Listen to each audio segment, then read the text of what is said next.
You know, sometimes I think that I have the personality of a big, fat, hairy, pink cat. What's your personality?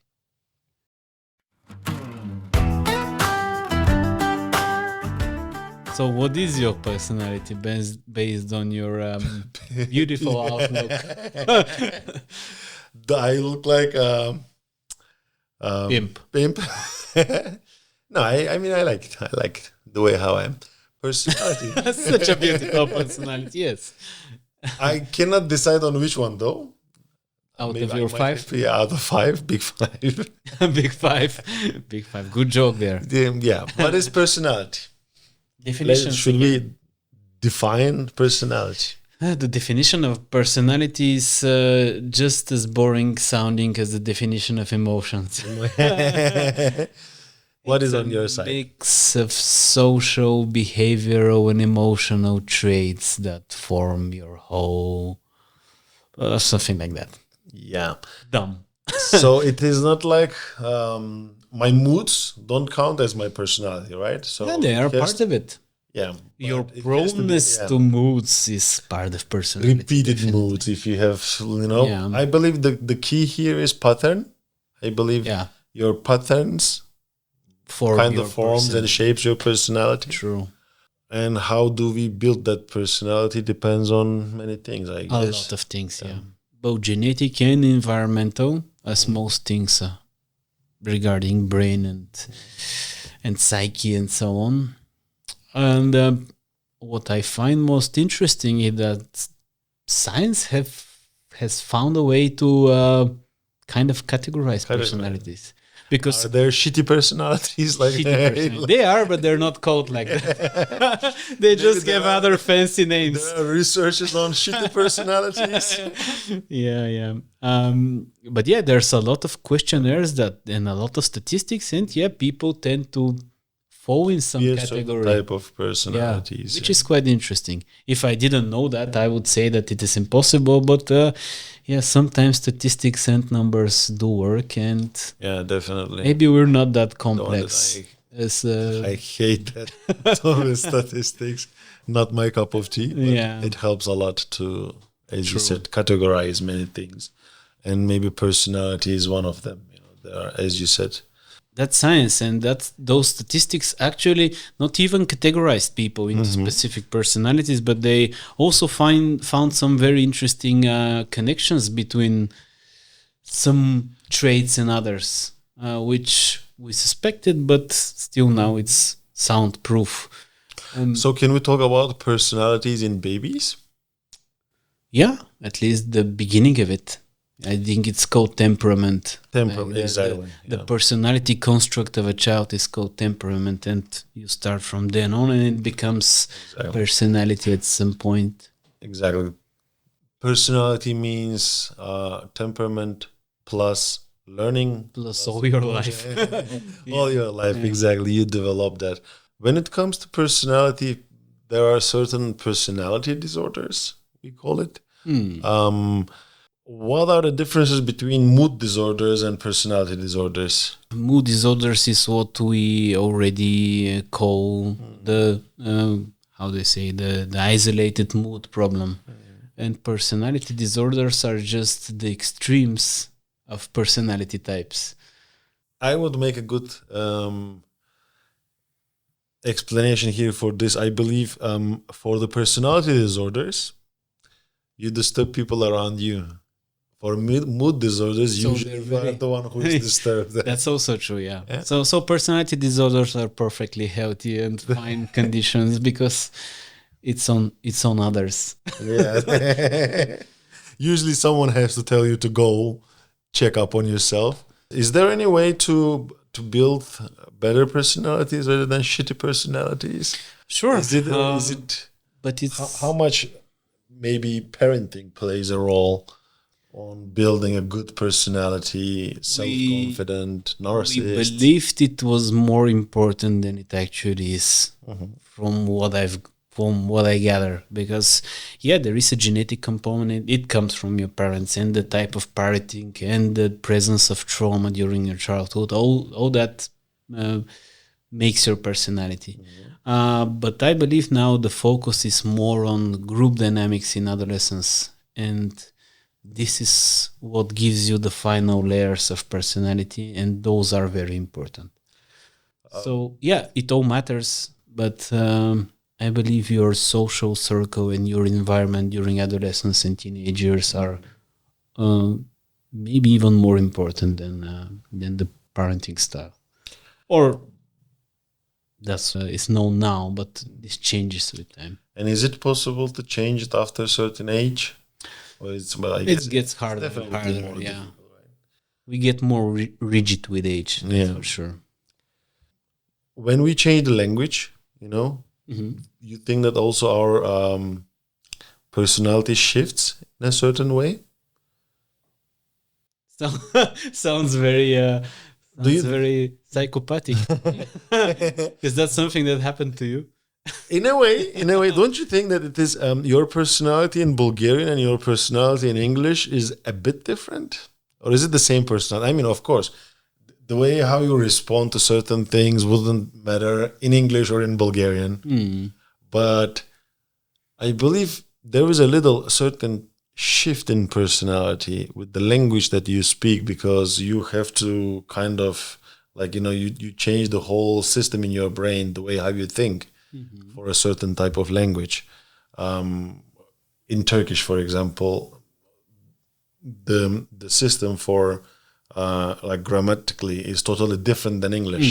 I literally have to start to think in an opposite way when I'm creating words in English and when I'm talking in English. So I, in Turkish, might be way more vulgar, or I might sound a bit more barbarian even in my own language, and it makes me maybe a bit more gentle. This episode will be analyzed by people in several years after you have become a psychopathic cure. I believe this is the start of a shift in personality. Actually, now you said it, because there were also cases that there were serial killers back then, who were writing letters and sending to police, and those experts that analyzes the handwriting and trying to figure out who is the author. And I mean, many serial killers, there were different personalities while they were writing each just what I said. Exactly. No, I'm not aware of that, actually.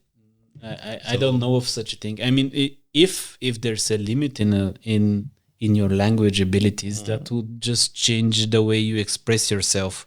I mean, it will be less efficient, but I wouldn't say that would change your personality.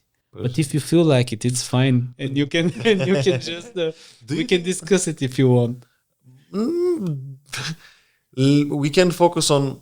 Do you think that there is a good or bad personality? Or it's just different personality types? For example, does being more not a type. Actually, it is. It forms. Who is gay? Why are you gay? Good and bad personalities. No, I wouldn't say so. But and also, what is the percentage, or what is the involvement of an identity and personality? I believe your personality doesn't identify who you are, or does it? It does, to a great extent. But is it fully your personality and your identity? I believe are a bit different. Because I believe in identity, you also involve your potential.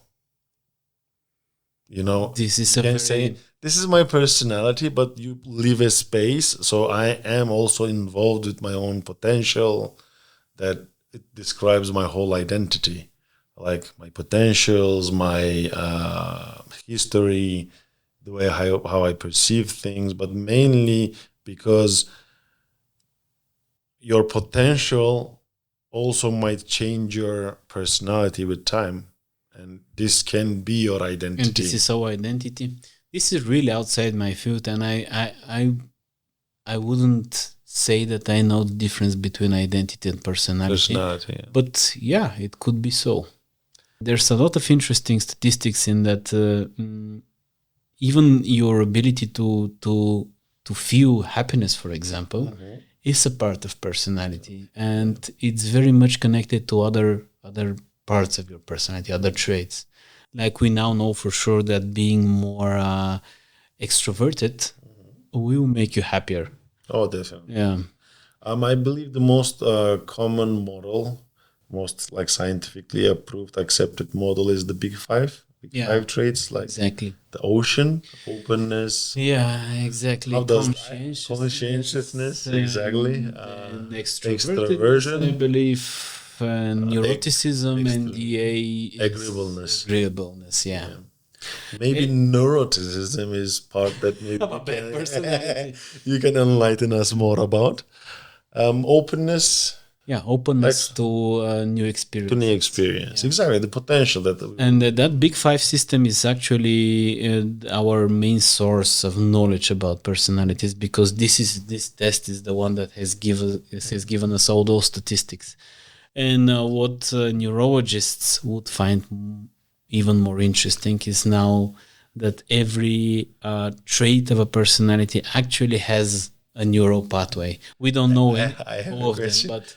Yeah. Do you find a little neuroticism from my dress? The way how I change the dress? Maybe I am a little bit more neurotic. Very psychological question. Answer that for yourself. I find that a bit cringe to answer. Yeah, I guess it's also, I mean, your personality very much reflects on the way how you look. Sure, of course. Of course. The way how we dress, the way how we talk. So personality, I guess, is used very much also in many different spheres, especially in marketing. Because... Just like emotions. Yes, exactly. Yeah. They usually, when they try to sell you something, and they try to sell you a personality. Like when they sell you a perfume, like, this is the wild perfume that if you use it, the women will be all around you, and of course it doesn't work. Wild personality, how adventurous you are. So rather than just selling a perfume, you have to sell people a personality. Yeah, it is interesting that you mentioned that, but because we now know that acting out of your personality ain't healthy. And ain't healthy. Sure. Yeah. So fake it until you make it. Yeah, in a specific goal, yeah, but it will deplete a lot of mental energy, because acting out of your personality is actually being an actor in life, and this is very energy demanding. It helps a lot to adapt also, sticking up with the same personality or same personality trait. Of course, it's a new experience. It will develop you, but you shouldn't do it like trying to change your personality for life, because it's not it's impossible, and then second, it will definitely lead to cognitive fatigue. It's actually called ego death, if I believe. When you try to act out too much outside your personality. Yes, without any borders, to have ego borders, and you just act like whoever needs you to be. And that is really unhealthy. That's true.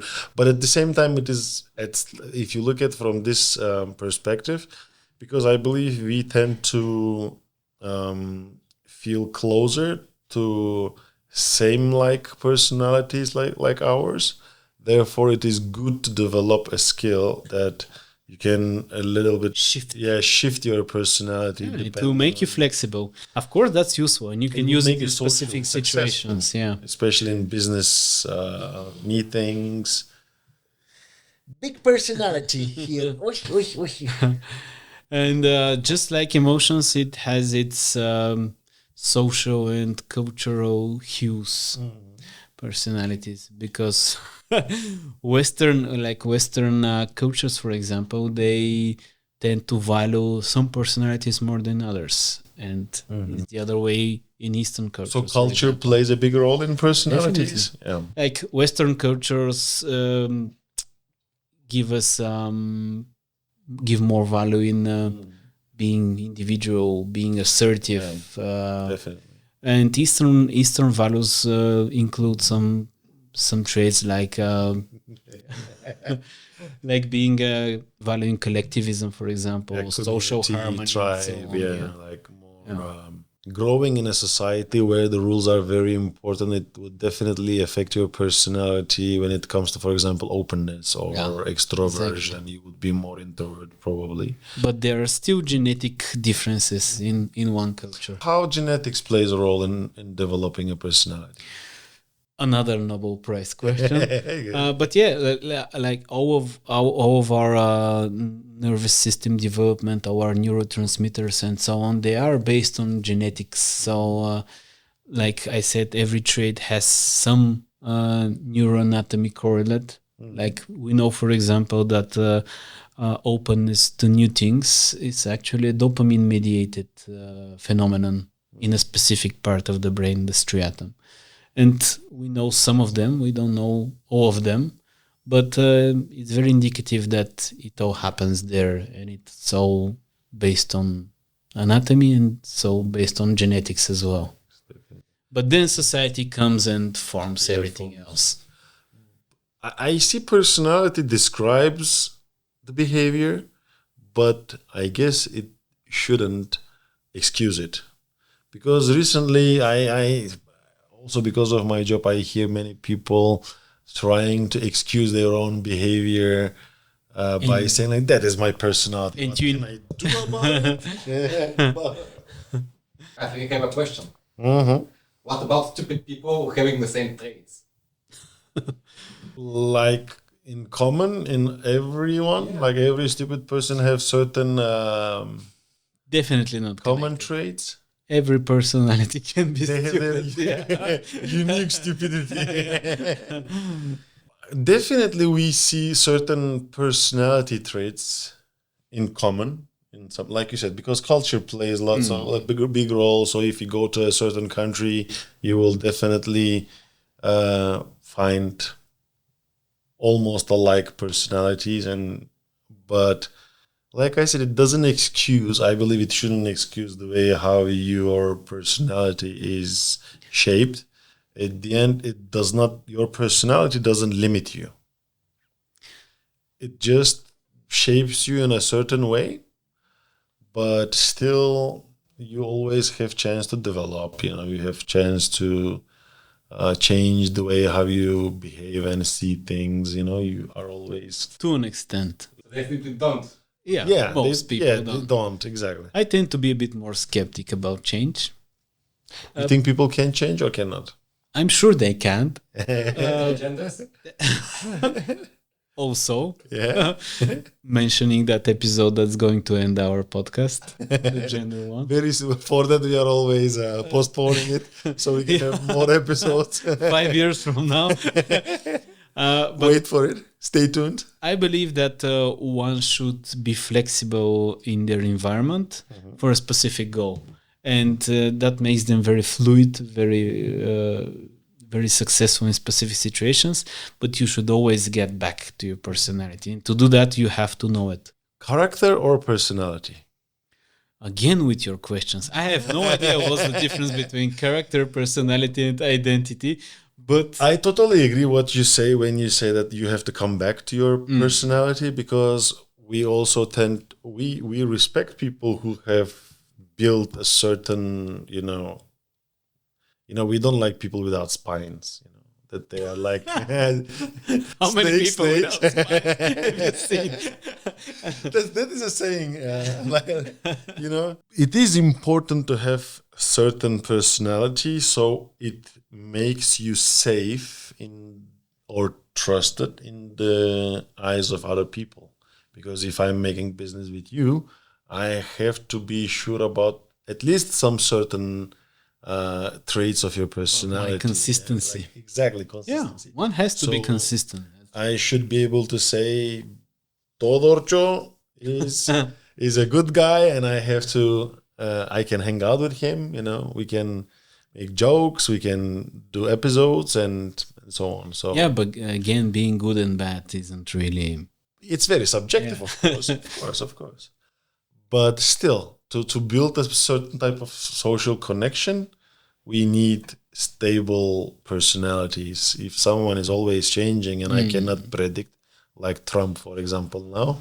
And speaking about consistency, there is an interesting trend in movie. In what? Disorders. In movie and cinema, in movies and cinema and television, I believe people have a very well-defined, even although it's subconscious, mechanism of seeing if a character is consistent or not. And if the writer is not experienced enough, and if that character isn't based on psychology and those character traits and those personalities, and he's not consistent, you can always see that, and it kills the immersion for a movie or a series. Okay, enough about personalities. Let's eat. Let's eat. Yeah, let's go. This video has been brought to you by Nuance Psychology.